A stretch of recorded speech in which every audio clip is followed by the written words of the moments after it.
భద్రాద్రి కొత్తగూడెం జిల్లా బుర్కంపాడు మండలంలోని లక్ష్మీపురం గ్రామంలో పలు అభివృద్ధి పనులకు మంత్రి పువ్వాడ అజయ్ కుమార్ పినపాకి ఎమ్మెల్యే రేఖా కాంతారావు శంకుస్థాపన చేశారు. మంత్రి పువ్వాడ అజయ్ కుమార్ కి టీఆర్ఎస్ పార్టీ శ్రేణులు ఘన స్వాగతం పలికారు. లక్ష్మీపురం టేకుల చెరువు మీదుగా 5 కిలోమీటర్ల రహదారి నిర్మాణానికి శ్రీకారం చుట్టారు. ఈ సందర్భంగా ఈ ప్రాంతంలో రేఖా కాంతారావు సారథ్యంలో అభివృద్ధి పథంలో నడుస్తుంది మంత్రి పువ్వాడ అజయ్ కుమార్ అని చెప్పారు. ఇక పినపాక నియోజకవర్గం పరిధిలో కోట్ల రూపాయల నిధులు సీఎం కేసీఆర్ మంజూరు చేస్తున్నారని, రాబోయే రోజుల్లో ఇంకా అభివృద్ధి జరుగుతుందని ఆయన పేర్కొన్నారు. జర్నలిస్టులు అందరికీ ఇల్లు మంజూరు చేయిస్తాం అని మంత్రి పువ్వాడ అజయ్ కుమార్ హామీ ఇచ్చారు.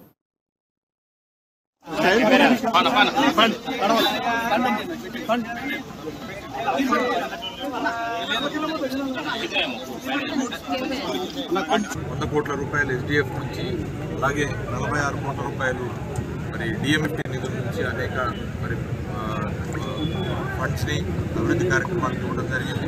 దాంతోపాటుగా మరి ముఖ్యమంత్రి గారు కొత్తగూడెం కలెక్టరేట్ ఇనాగ్రేషన్కి వచ్చినప్పుడు కూడా ప్రతి నియోజకవర్గానికి ప్రతి గ్రామ పంచాయతీకి ఇచ్చిన ఎస్డిఎఫ్ నిధులను కూడా మరి అద్భుతంగా కాంతారావు గారు పనులు చేపిస్తూ ఉన్నారు.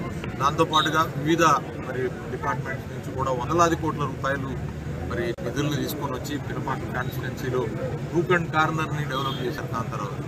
ఇప్పుడు ఇవాళ చాలా హై లెవెల్ బ్రిడ్జెస్ మరి ఏజెన్సీ ప్రాంతంలో ఉన్న బ్రిడ్జెస్ అన్నిటికీ కూడా ఇవాళ శంకుస్థాపన చేస్తాం. గతంలో మరి రోడ్డు సౌకర్యం లేని అనేక మండలాల్లో మన గుండాలు కానీ లేకపోతే మన కరగూడెం దగ్గర కానీ లేకపోతే రిమోట్ ఏరియాస్లో కూడా ఇవాళ మరి వరదలు వచ్చిన ప్రాంతాల్లో కొట్టుకుపోయిన బ్రిడ్జిలు కొత్త బ్రిడ్జిలు నిర్మాణం చేయడం జరిగింది.